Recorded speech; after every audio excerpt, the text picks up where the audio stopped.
请各位再次以热烈的掌声欢迎海伦女士。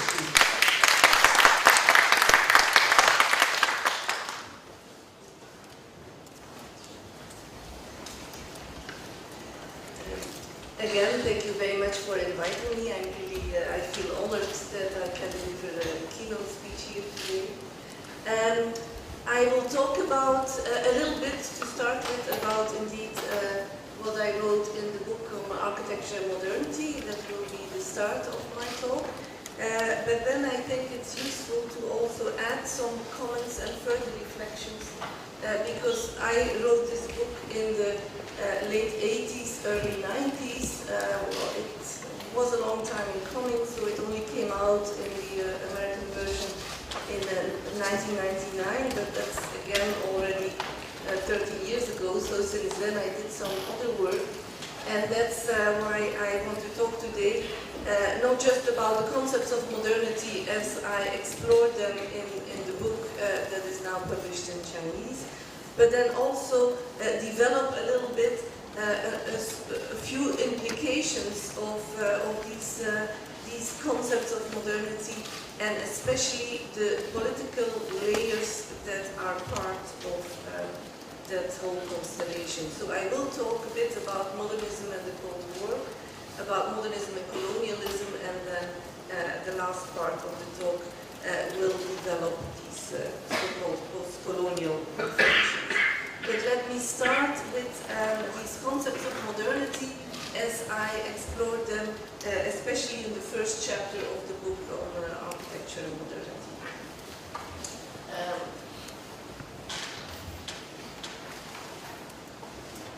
You saw the cover already. In that book, Architecture and Modernity, I refer to Marshall Berman's book, All That Is Solid Melts Into Air, as providing me with the theoretical apparatus, if you want, the understanding of the terms modernity, modernization, and modernism. Because these are terms that we come across a lot, and not everyone is using these words in the very same way. So that's why I think it's important to point out to you how I am using the words. And I rely upon Marshall Berman for that.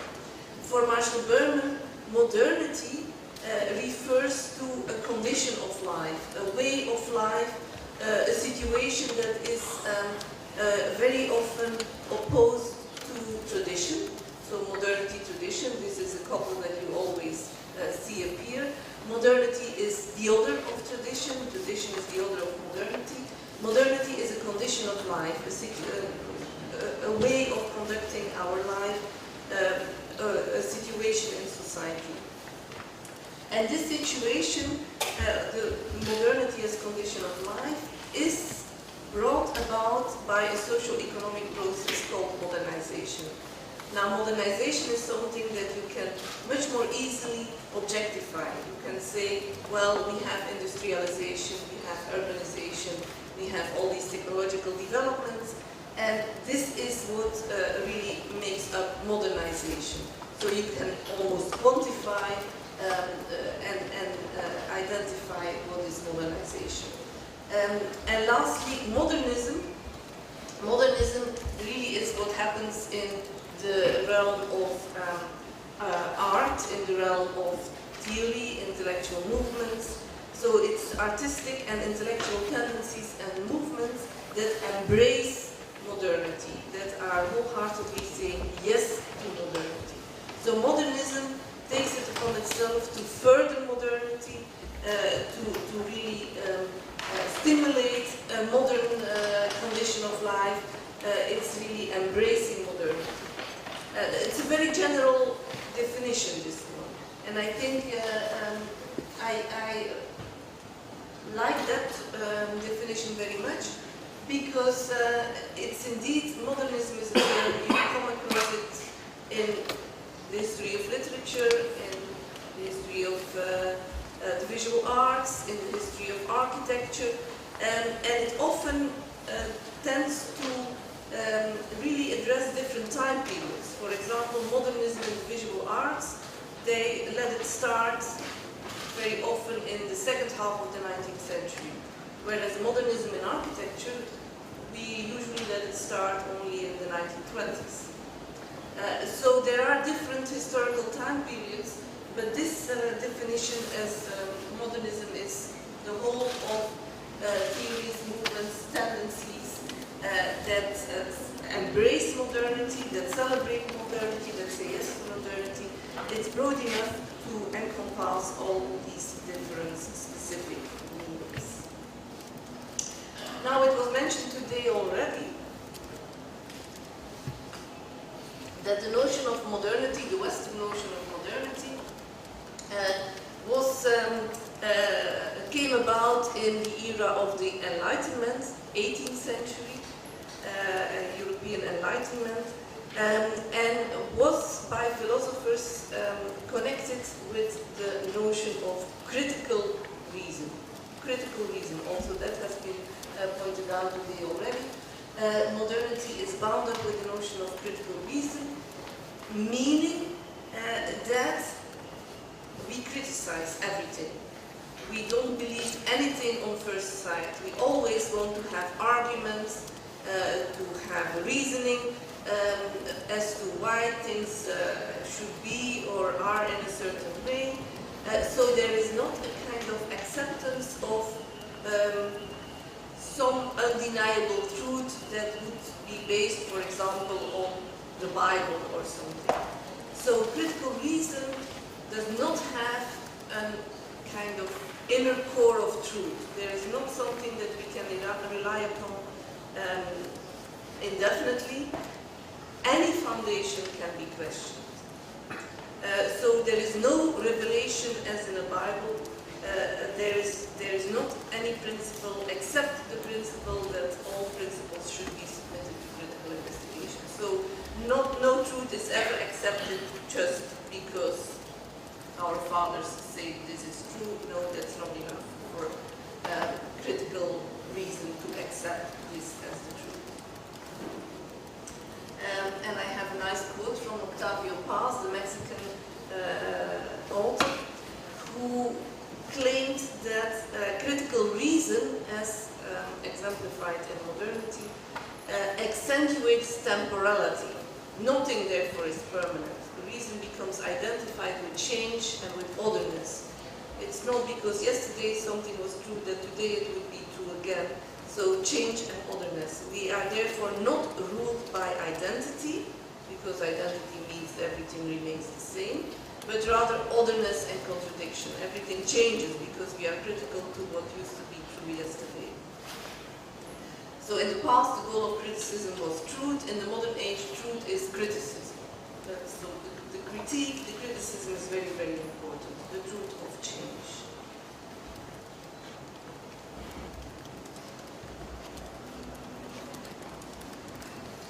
So that is also why modernity, one of the most salient features of modernity, is that it is constantly in conflict with tradition and in fact elevates the struggle for change as the purveyor of meaning par excellence. So really change.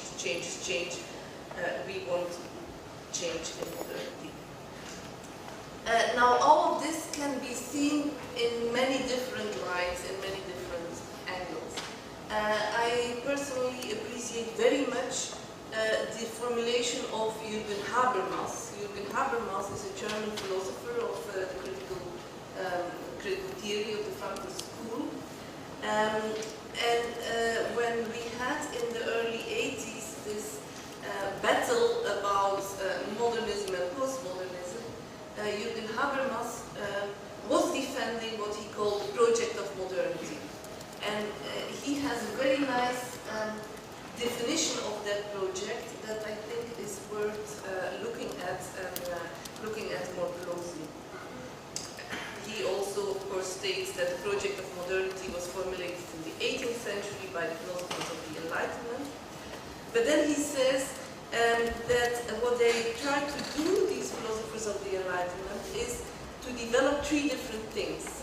Objective science, universal morality and law, and thirdly, autonomous art. each of them according to their inner logic. So it means you have three different realms. You have science, you have morality, you have art, three different ways of reasoning and ways of looking at the world, and they all should be developed according to their own logic. Science should not dictate morality, science should not dictate art, art the other way around should not dictate morality, morality should not dictate art. They are all independent. So they should be developed independently from one another, but at the same time there is a kind of ultimate ambition. The project has an ultimate ambition. It's to release what he calls the objective potentials of each of these domains from their esoteric forms. So if you develop, for example, autonomous art, you have something like abstract art, for many people not very well comprehensible. So it has an esoteric form, or science. Nowadays we really understand all of science, not many of us. So science also is developing into an esoteric form, not easily understandable by everyone. But as both science and art, and also morality and law, they have potentials that are important for everyday life. And the project of modernity is to develop these domains to such an extent that the potentials they have for everyday life, that they can be taken out of them, that they can be released. So the Enlightenment philosophers wanted to utilize this accumulation of specialized culture for the enrichment of everyday life, for the rational organization of everyday social life. Rational organization, if Jürgen Habermas uses a term like that, rational organization, he refers to not instrumental rationality, not just technological rationality, but also to justice, to a way of life that is just and that raises opportunities for emancipation for everybody. So his concept of rational organization of everyday social life really is a political concept that has to do with emancipation, liberation, independence, etc. So I would propose to call this kind of project of modernity programmatic. This understanding of what modernity is all about really implies that we are making modernity because ultimately we want to make a better world for everyone. We want to make a just society, we want to transform what exists into something that is better. We want to improve the conditions of life, and that's a project, that's a program, that's an intention. Modernity for Habermas is this project.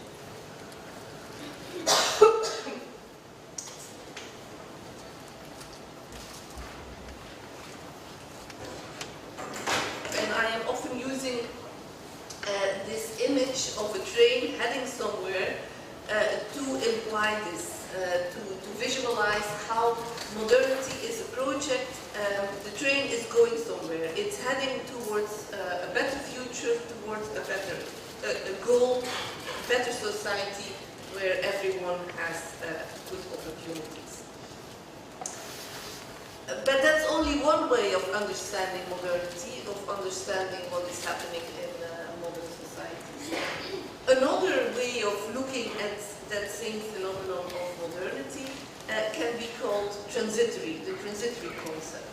And especially artists and authors, literary authors like Baudelaire, 19th century, embrace this particular concept of modernity, where rather than looking at where the goal is, what the project is, they are looking at aesthetic effects that accompany modernity.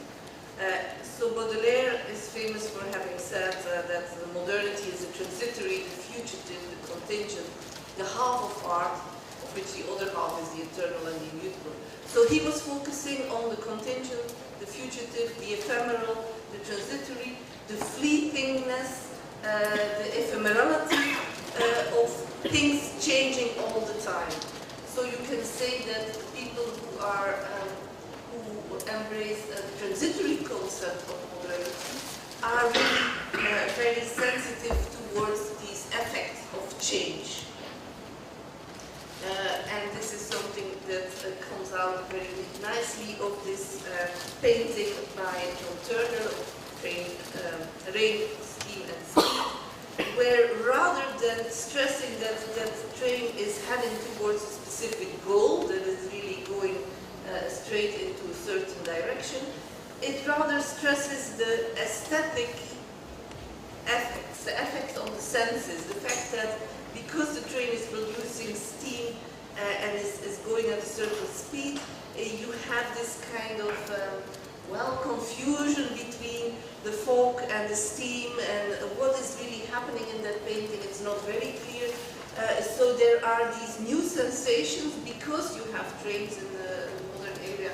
You can go much faster than you could go before. Because you can go faster, you can experience sensations that were never before possible. Like, for example, drops of water that go up instead of down on a window in a train.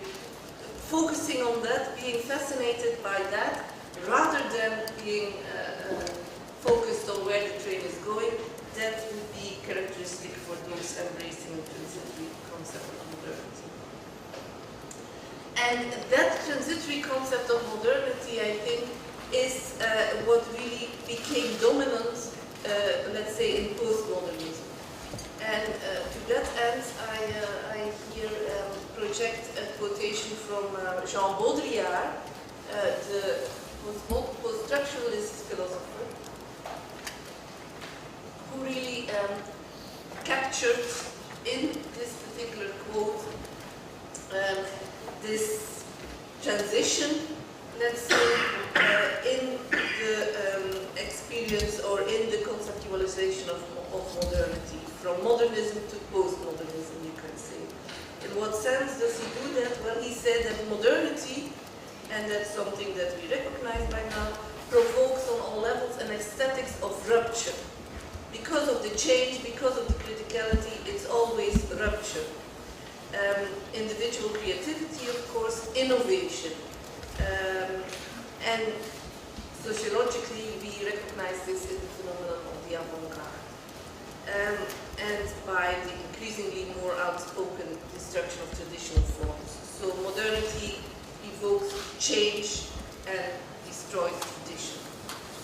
But then he says at a certain point, or at a certain moment, modernity is radicalized into a momentaneous change, into continuous traveling, and thus its meaning is changed. Why? Because it gradually loses each substantial value, each ethical and philosophical ideology of progress, which is stated at the outset, and it's becoming an aesthetics of change for the sake of change. So, what I was stressing in proposing and presenting Jürgen Habermas to you, I was saying, for Habermas, modernity is a project of change, but change for a better world. So there is an ambition, there is a goal of progress in that project of modernity. What Baudrillard is saying here is, well, wait a moment, we started changing, and well, you can also say that at a certain point this change is not anymore for the improvement of the world, but it's just change for the sake of change. So, and then, of course, modernity coincides with fashion, which at the same time means the end of modernity. So that was in the 80s, we had this phase we were going through that some people were saying, this is the end of modernity, we are now in post-modernity. Why the end of modernity? Because the project of modernity, as formulated by Habermas, was not so convincing any longer, was not credible to everybody any longer. And so, for many people, this meant the end of modernity, the beginning of post-modernity, where you have change for the sake of change, but not change for the sake of making a better society. That was what Baudrillard was thinking. So we could summarize that the programmatic concept of modernity is really fundamental for most versions of modernism, and really claims that modernity is all about change in order to build a new and a better world. Whereas the transitory concept of modernity, which also has been around for a very long time already, but that transitory concept became more dominant when we had in philosophy all these discussions about postmodernism, and that is really about celebrating ephemerality and change for the sake of change, for the sake of ephemerality, but not so much for the sake of making a better world. Marshall Berman also was stressing that modernity is very ambivalent always. The character of modernity is ambivalent and contradictory. Why is that? Because modernity provokes change on all levels, and hence destroys traditional forms, but also does away with the world as we knew it. So in order to be able to innovate, to change, we destroy what used to be. And that means that for most of us, for everyone involved with modernity, there is joy in this change and progress and improvement, but at the same time, a lot of us mourn, regret that many things of the past have been lost, have been destroyed, have been demolished. And that's the ambivalency of modernity. The world is changing for the better, or let's hope it's for the better, but at the same time, a lot of things of the past are being lost. And this ambivalency and the programmatic side of modernity, both, are also visible, and I will come back to that in the third part of my talk, in colonialism. Modernity as a project of progress and emancipation has a correlate in colonialism. Why is that? Because colonialism, originally, if you go back to the original meaning of what it means to make a colony, it goes back in European history to ancient Greece. In ancient Greece, when a city became too large, some citizens would leave what they call the mother city and would establish a colony somewhere else, for example in Sicily. That was the original meaning of the term colony. The colony was the new settlements made by citizens from a mother city that became too large, and so they went elsewhere to establish a new settlement.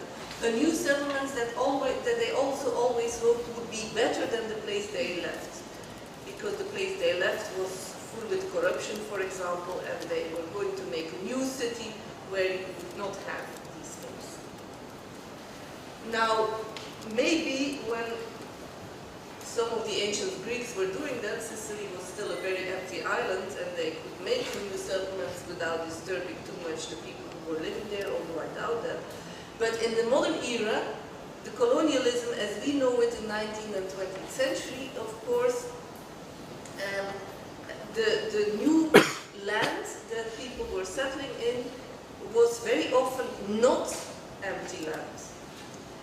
So the somewhere else where the new settlements were being established was very rarely unclaimed. And that means that colonialism, the setting up of colonies, implies some violation, some oppression. They are inherent to colonialism because the newcomers tend to oppress the people who were already there, oppress, exploit, violate. So that's why also colonialism has this ambivalency at heart. But I'll come back to that.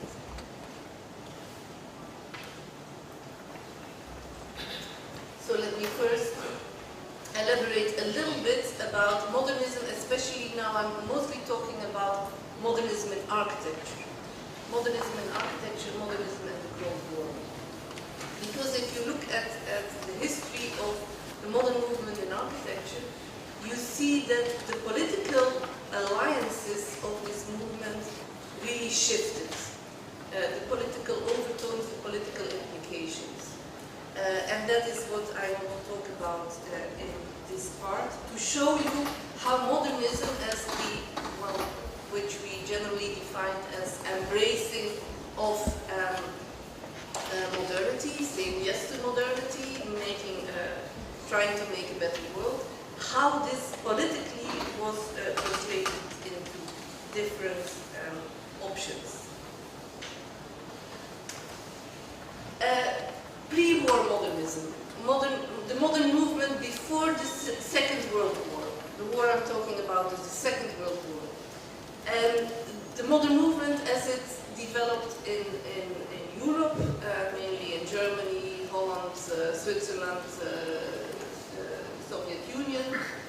And a lot of architects belonging to the modern movement, and you see some of their names here, really were very much part of politically left-wing tendencies. Ernst Mayr, Staudenhaus, Meyerhoff, Schmidt, Lisitsky, they all embraced socialism, or some even communism.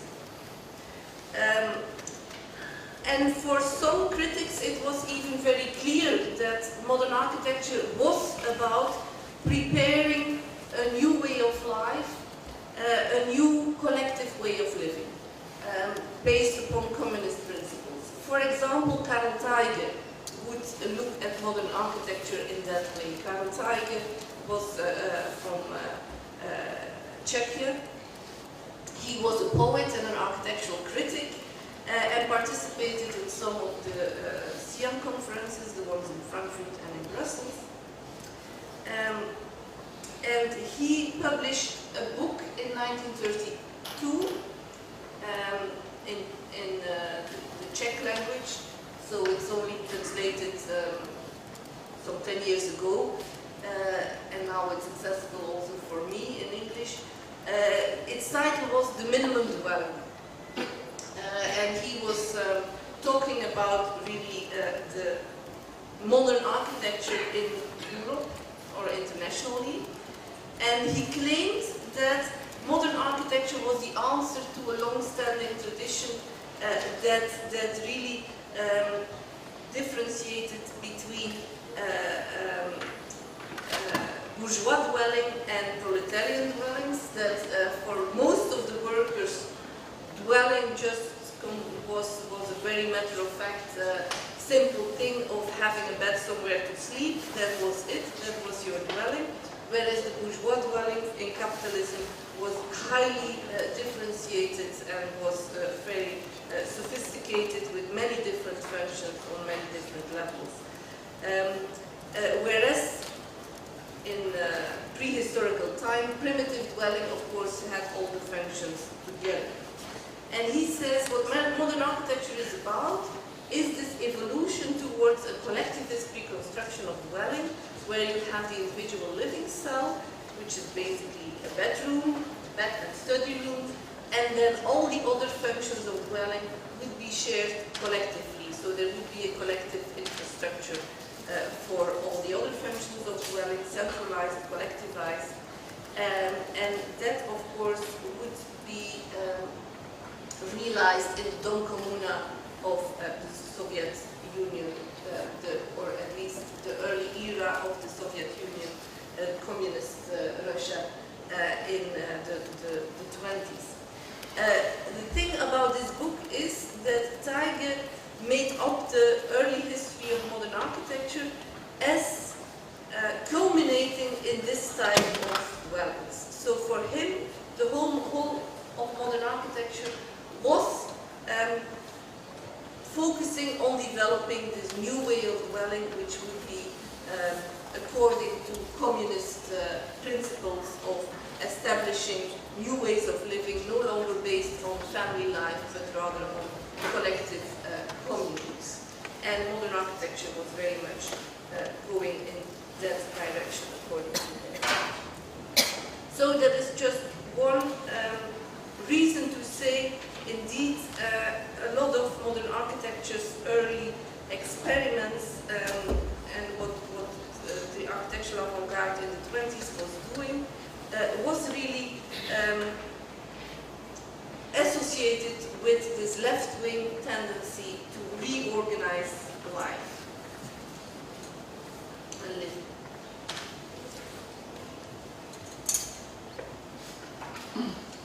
But as you all know,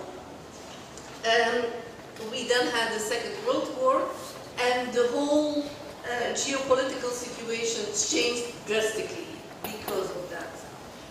Because of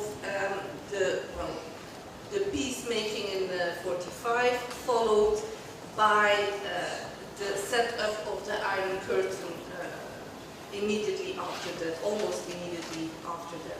So we had, the world was divided then in two different spheres. Two or three, third world came up 10 years later. But in Europe, two different political spheres. One under the influence of the US of America, capitalist, democratic. The other side under the influence of communist Soviet Union. And the Cold War was not just conducted in political and economic and military terms, but also on the cultural front.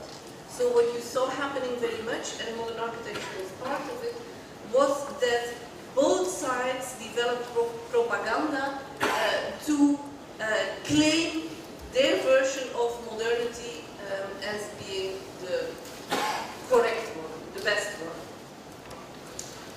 So, for example, on the American side, they subsidized a lot of cultural initiatives, and they were active worldwide with distributing American-style culture. For example, the Family of Man, 1955 photography exhibition has been analyzed as such, as a universal statement, supposedly about the condition of humankind, where, in fact, shown in embassies of the United States all around the world, and the message was, people are everywhere alike. People are very much alike, and so everybody loves freedom, everybody loves family.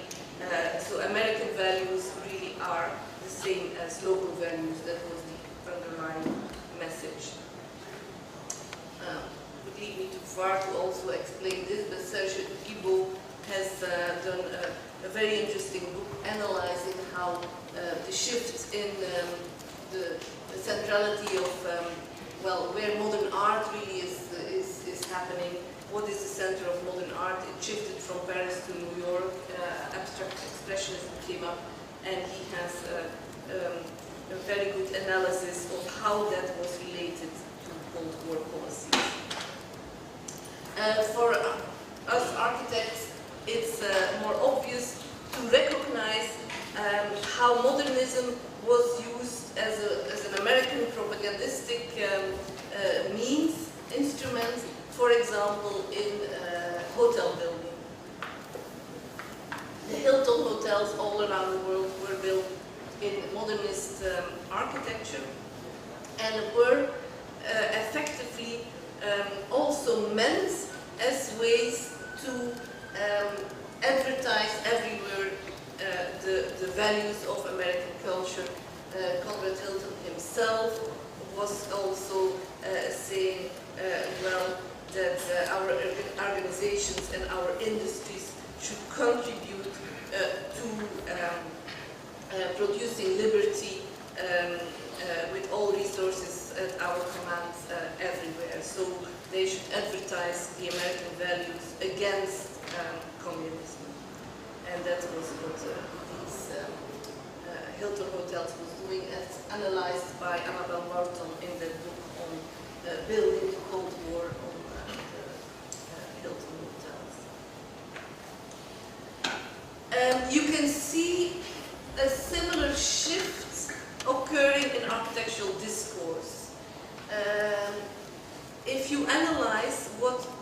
congresses were all about. You see this shift rather clearly. The conferences before the Second World War are about the minimum dwelling, rational law development, the functional city, dwelling and recreation. All are about how to plan a city and how to make housing for a better society.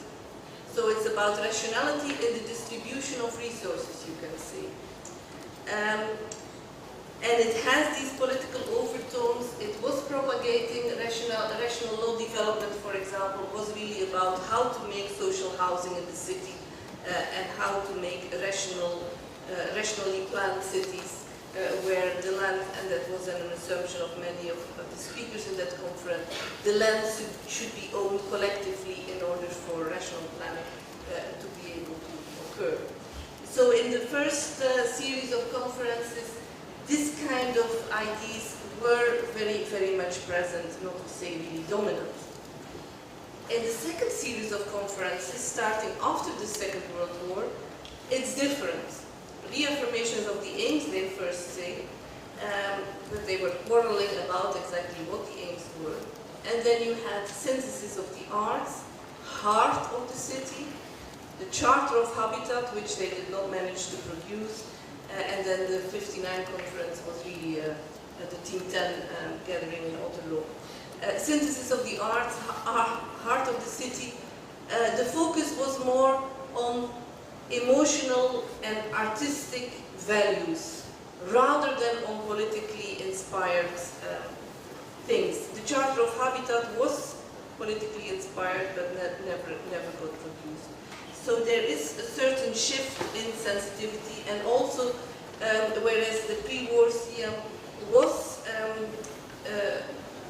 collecting people from all over Europe, after the Second World War, gradually the people from Poland and Czechoslovakia and Hungary and so on, they dropped out. They did not recognize themselves in CM anymore. In the discourse of Siegfried Gideon, you also see this shift. It's subtle, but it's clearly there. If you compare his work, his book from 1928 to his writings from 1956, you will see that in 1928 he is talking about spatial interpenetration.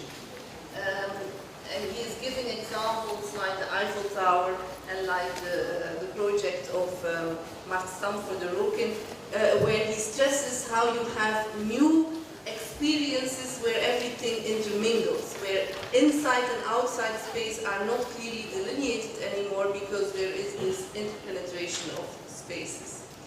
In 1956 is about other things, more mystical, more magical is not the right word, more about sensitivity towards light and nature, organic issues, that kind of thing. And in the 1928 version,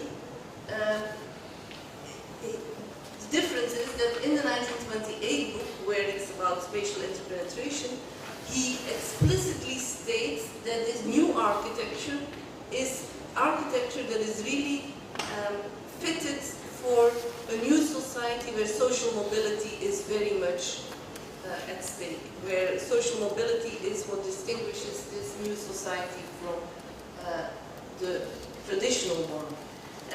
And he also claims that modern architecture should be able to change the whole environment.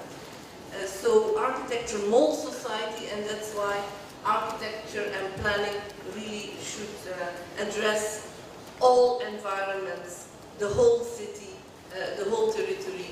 Architecture and planning should really work together very, very closely in order to make a better environment for everyone. His themes in 1956 are different. He will talk about art versus kitsch, so he will then complain about the masses and that the taste of the masses is not really very good. He will talk about new monumentality, about aesthetic values, about a sense of community, a need for imagination. So the change is that the political claims are no longer there. So there is talk about community, there is talk about imagination, but it's not anymore spelled out in terms of the ambition to change society for the better in a political way.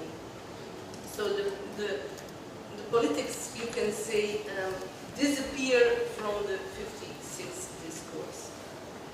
And this indeed is neatly summed up by John Ockman, who states that the great symbolic client of modern architecture before the Second World War had been the proletarians, the workers, the heroic protagonist of an idealistic socialism. That was clear, for example, for Karl Taiwan. But after the Second World War, the symbolic client changed. No longer the workers, but the middle class. Focus shifted from production to consumption. So modern architecture conceived of itself rather in terms of consumerist society, rather than as anticipating a socialist society. So that was a clear shift.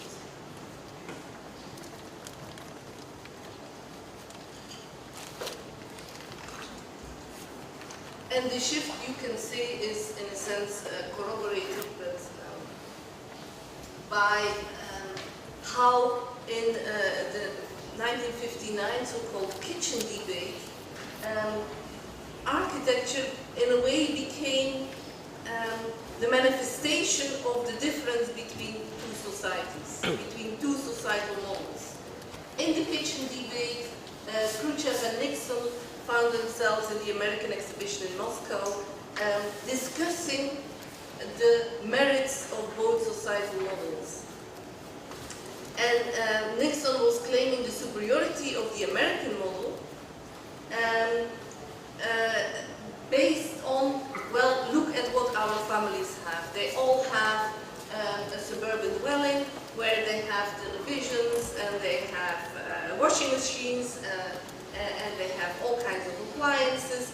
So the consumer goods that American families dispose of, that for Nixon was the proof that the American model was the better model. Of course, Khrushchev could say, well, but we are sending Sputnik in space and things like that.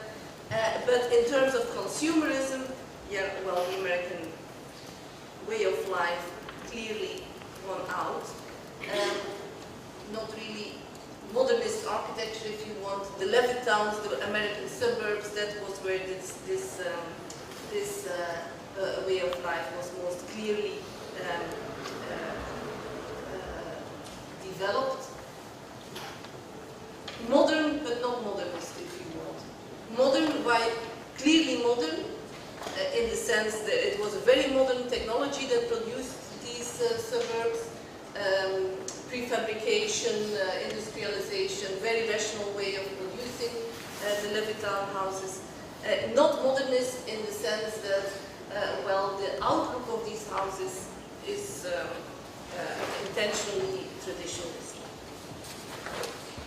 because that sells better. But the American way of life manifested in these Levittowns, versus then Nixon claiming, look how much they have. In 1959, they do have a lot already. America's 44 million families own a total of 56 million cars. I was astonished when I read this. 59, that's the year that I was born. 50 million television sets and 143 million radio sets. Great. That's what we have now, I think, all of us. Well, almost. Not all of us. Maybe all of us here. Yeah, all of us here in this auditorium, but not all of the world. Anyhow, what they were doing in the communist bloc was building this type of things. And on the face of it, you might say, well, this is modernist, and the American Levittowns are not modernist. yes, but it's complicated because the communists, architects and planners were not allowed to call this modernist.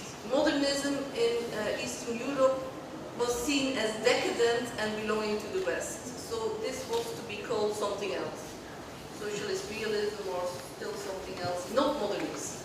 Modernism was a term that in the 50s, 60s was claimed to be Western, not belonging to communist part of the world. Which in hindsight is very strange, why you cannot call this modernist. I find it very strange, but it's an example of how these terms are very politicized. They are very politicized. You could, in Romania, you could not say, I am a modernist architect in the 60s. Impossible, because then you would have been blamed for being completely influenced by Western ideology. Okay. So there is much more to that story, but I leave it there because I just wanted to use that as an example of when you start looking into things more closely, historically, geographically, the meaning of all these terms seem to shift constantly. So it's very hard to pin it down, and the political and geographical and historical circumstances are very important. So what I am doing here in this lecture is unraveling, unfolding some of the layers of these terms: modernity, modernization, modernism. And so one of the unfoldings was about the Cold War period, to show you the political implications or background. And now I start addressing another layer, well, somewhat related to the previous one, but focusing on another term, colonialism, modernism and colonialism.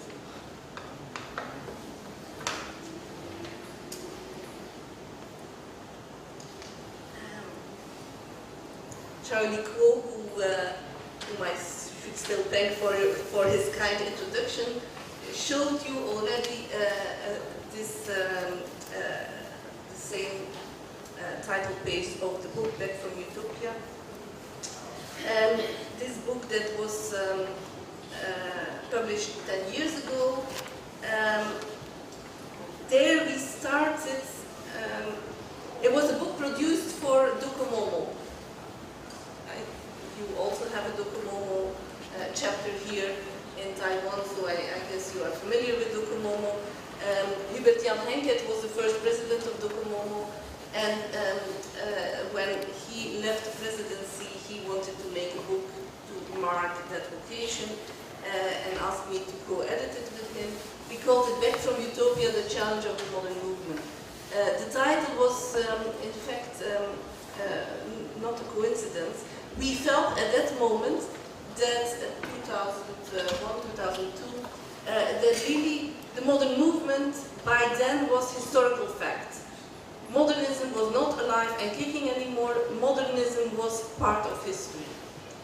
Back from Utopia, these utopian beliefs that were underlying modernist ideologies, the utopian belief we can make a better society, it was not very convincing anymore. We came back from Utopia, came back from that naivety, if you want. But still we thought there is a challenge. How today deal with the modern movement and its legacy. So that's how we came up with the title of the book. And in my contribution, I explicitly formulated what I called questions of colonialism. Because up till then, the history of modern architecture was mostly written ignoring everything related to colonialism. The history of modern architecture was written as a history of protagonists in Europe, America, Japan a little bit, who were doing great things in these countries. Brazil maybe, but not really looking at the reality of a colonial world. And I think that was by ignoring that aspect, the historiography of modern architecture was flawed and was very one-sided. So in the last decades, you can say, we have come to ask questions about colonialism and how it relates to modernism. This is a formulation of how you can put the core questions on the table.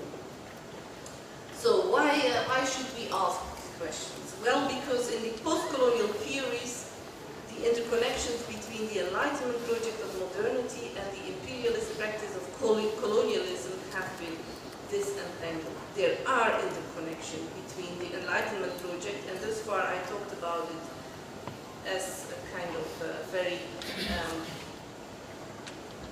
nice and just and absolutely valid project, and I still think it's very valid.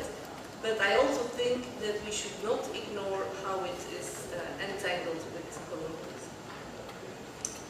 Following the lead of Edward Said's Orientalism, it is argued, and that's the important thing, that colonial discourse was intrinsic to European self-understanding. It is through their conquest and their knowledge of foreign peoples and territories, through experiences which usually were intimately linked, that Europeans could position themselves as modern, civilized, superior, developed and progressive vis-a-vis local populations that were none of that. So that's, I think, a basic insight, a basic understanding. If we call ourselves modern, we can only do so because we call others non-modern or traditional. So built in the very concept of modernity is its opposite tradition. Built in the very idea of modernity is the idea that modernity is in a way superior vis-a-vis other things. The other, the non-European in colonial discourse, was represented as the negation of everything that Europe imagined or it desired itself to be. So the colonized people were very important in the self-understanding of Western culture. And that importance has, up till recently, not been recognized. Most accounts of modernity and modernism did not acknowledge this kind of dialectic that is nevertheless crucial for the very concept of modernity. So that's why we also, in writing the history of modern architecture and modernist architecture, we should address these issues. How is this entanglement? How does it occur? What are its characteristics? And they take on many different forms, these entanglements. For example, the Vanilla Factory, which you all probably know as one of the icons of modernist architecture, built in Rotterdam, by, among others, Max Stam is claimed to be the architect designer of this factory. What does it have to do with colonialism? Well, the Vanilla Factory was a coffee, tea, tobacco factory, meaning that it was built with the money from an industrialist who was making money out of the colonial enterprise. So it is related to colonialism in that way. But also another form of how this relation is shaped can be read in this image. A modernist school in Kinshasa. The photo is recent, 6 years ago or something. The photo is recent. The building dates from the late 50s, but it's still in use. And I think also this is a very telling example of colonial modernist architecture. The modernist architecture built by Belgian architects in Congo, which was back then a Belgian colony, was on the one hand clearly an exponent of Belgian colonial policy, was also perceived as such, was one of the objects of violence when the anti-colonial revolution occurred in 1960. But at the other hand, it was also the place where education could happen, where people were offered decent housing and jobs. So the whole dream of offering Congo the means to become a modern society also was embodied in this modernist architecture. So on the one hand, the project, the dream of emancipation and progress is there, and on the other hand, the legacy of the colonial legacy of oppression and exploitation is also marked in this building. But still, it's there as surviving infrastructure, and the fact that it's still in use, albeit in these dire circumstances where not even every pupil has a table, means that it's also a reminiscence of the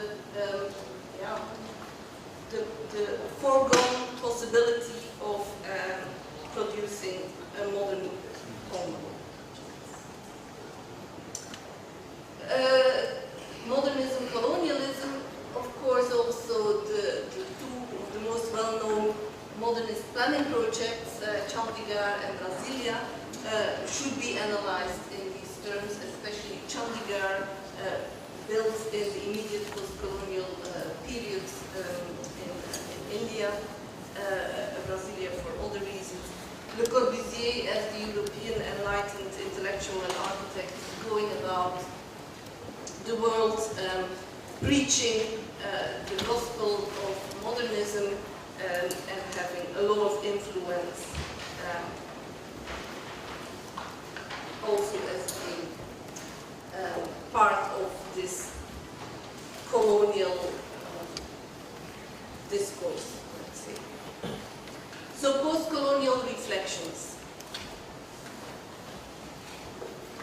What kind of questions do we ask today, taking into account this history of entanglement between modernism and colonialism? I will touch upon these issues by referring to several contributions in the Handbook of Architectural Theory, edited by myself with Greg Kreisler and Stephen Cairns, that came out last year, especially the contributions by Wang Fang Lu, Jyoti Hosagraha, Jiapi Chiang, Mjolina Rajagopalan, and Vyayata Rao are important with respect to these post-colonial questions. I think again, a quote to summarize what is at stake, if you want,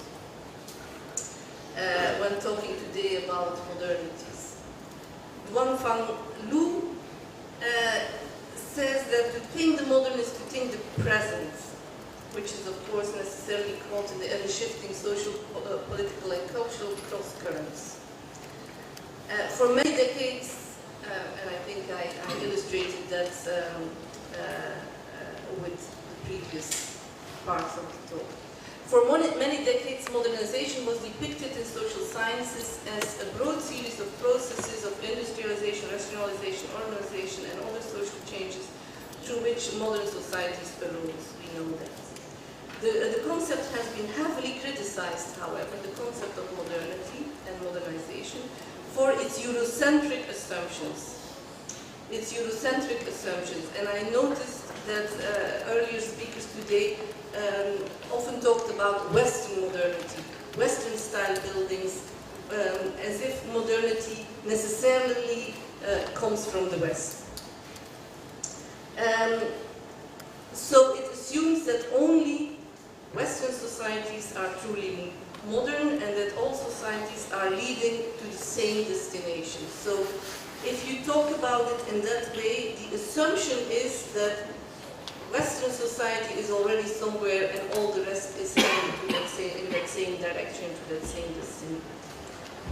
But post-structuralism, post-modernism, post-colonial theory have triangulated an epistemological break, you can say, or the unfindusits. And because of that epistemological break, the dominance of this biased progressive historicism and associated binaries are challenged.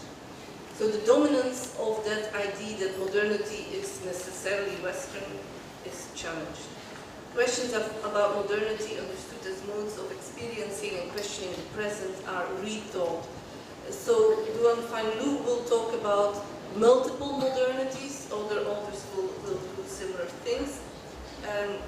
Multiple modernities, meaning that, for example, the modernity that you would find in Eastern Europe, the former communist Eastern Europe, is another version of modernity, but is also a modernity. It's not something else. It's a version of modernity. Or communist China has a version of modernity. It's another modernity, but it's a version of modernity with its own characteristics. Indian modernity is different from the European one, has its own characteristics. That's a bit what we are trying to develop right now. Jyoti Hosagrahar contributed a chapter called Post-colonial Perspectives to the Sage Handbook of Architectural Theory, in which she argues for intellectual decolonization, and I think that's also a very important argument that we should strive towards a more, how to say, a more general distribution of knowledge production, I think. Consciously or unconsciously, consciously I guess, the knowledge production is not very symmetrically divided across the world. Knowledge production is, to a large extent, focused, centralized in Europe, North America, and the Far East. But there are whole parts of the world where knowledge production is far less organized, and universities and other intellectual centers there are still referring a lot to knowledge production from the center, let's say. Intellectual decolonization would mean that we shift that balance. Her chapter, for those interested, also talks about an intellectual genealogy of that post-colonial, post-colonial theory in architecture. She refers to not only to Edward Said, whom I already mentioned, but also Frans Fanon and Homi Bhabha. I have here a bit explaining somewhat more about Edward Said and Orientalism, but I think I will skip that.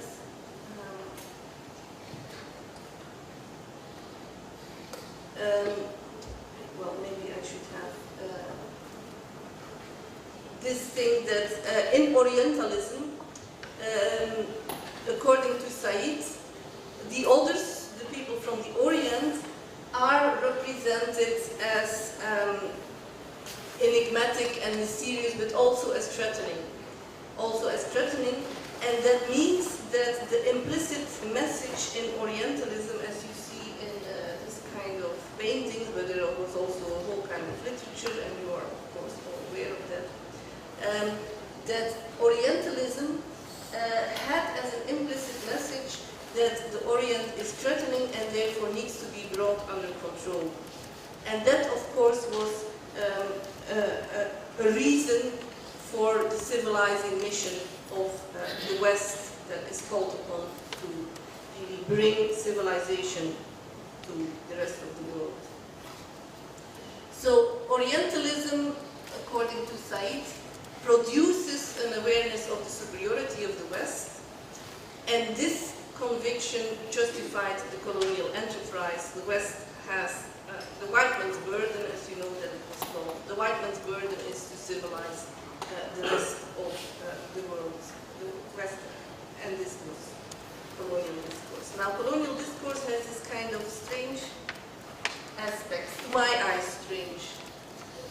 One of the most blatant exponents in culture is, for example, the books and the analysis by Minister Fletcher.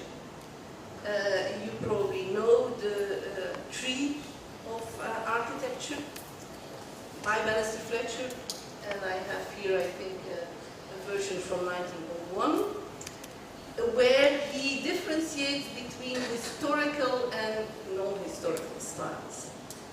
So this is a book that supposedly treats architectural culture in the whole world, the history of architecture across the globe.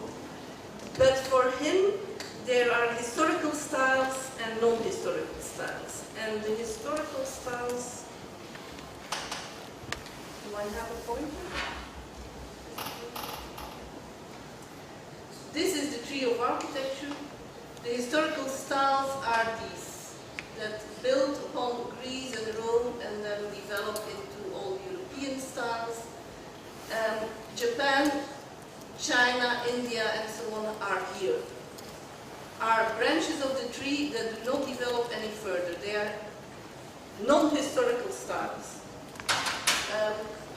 And according to Minister Fletcher, the modern, well, he calls it already modern, but it's 19th century, the modern styles built upon this historical development. So the rest of the world is non-historical, meaning there is no evolution, there is no, it's a kind of stasis, and only the change is to be perceived mainly in European countries and styles, and that's also where modernity is located. So it's again differentiating between modernity as being specifically European and the rest of the world where stasis is encompassed.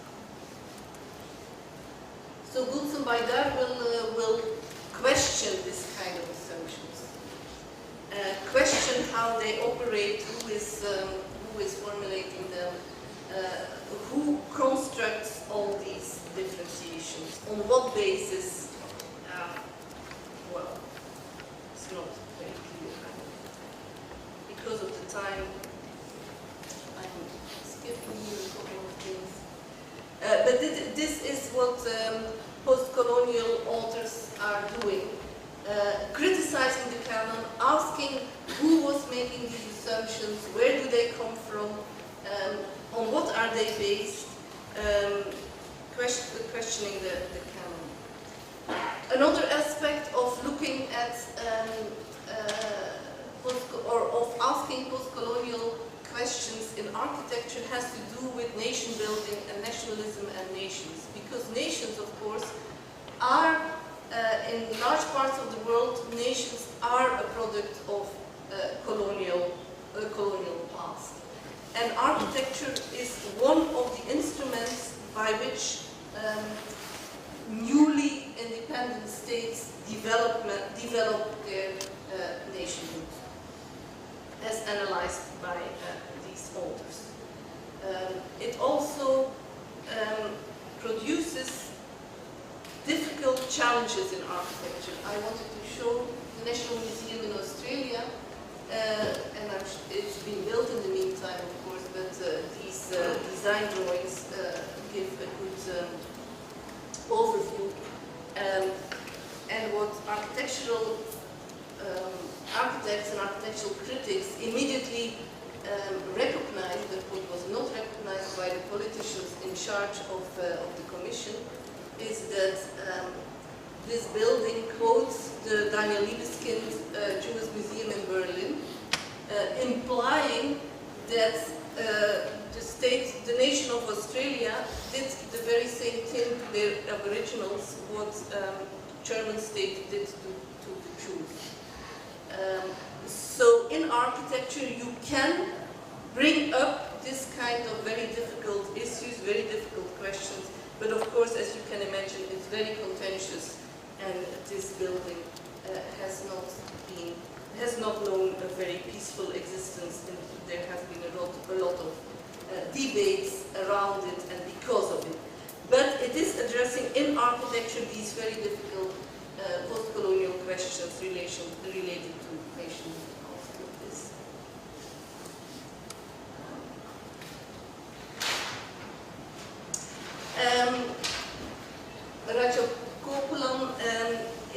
about heritage and nationalism, because also that, of course, is a very important issue nowadays. And I know that Charlie Crow, for example, is writing about that also here in Taiwan. There is a connection between theories of preservation and the emergence of the national state. That was already so in 19th century Europe, where first you had Viollet-le-Duc in France and other writers in Germany and Italy who were writing about preservation and how important that was for heritage and for national identity. But in the former colonies, this takes on a very specific phase. Because there is a tendency in many places to identify as monuments the buildings that were recognized by the former colonizers as important and not much else. This bias or this tendency to differentiate between history and non-history is also visible in, for example, the National Museum of Tanzania, another example of how difficult it is to think and to think through what national identity means, because they differentiate in that museum. I'm curious to see how that is done here. The National Museum of Tanzania differentiates between a section devoted to history and a section devoted to ethnography. And the strange thing is that some pictures appear in both sections. But in the history section, it appears as part of a timeline. There is a development. Tanzania has a history, and the history starts when the colonizers came in, and blah, blah, and you have independence, and you have this, and you have that. So the history of Tanzania, as shown in that museum, is about how Tanzania becomes a national state. And then there is a section on ethnography, which shows the different ethnicity, the different tribes and their cultures. And there it is as if there is no history at all, as if Tanzania is not becoming modern. Although, of course, this describes a situation that by now is mostly over and done with, but it doesn't state that. Very strange. So how to deal with your monuments, again from Tanzania. I just want to mention that a very interesting chapter in the book by Jiaozi Chang is about recent versions of tropical architecture, sustainable tropical architecture. And he questions whether this is really sustainable, whether it's really ecological, how all these terms are being used, should be used, whether we can indeed trust in technology to make better sustainability, etc.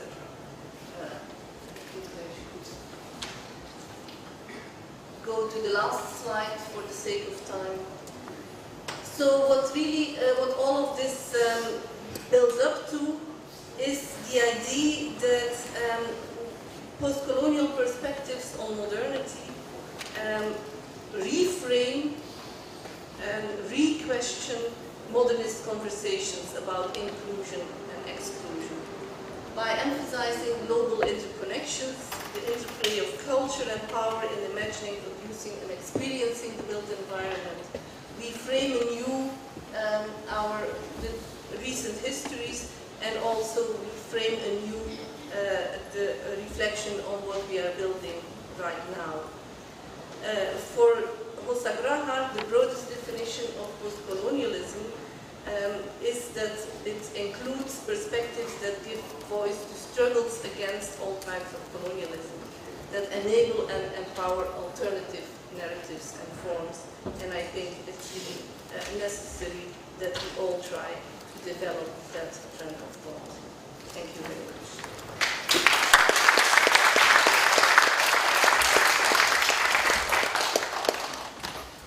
谢谢海伦女士精彩的演讲。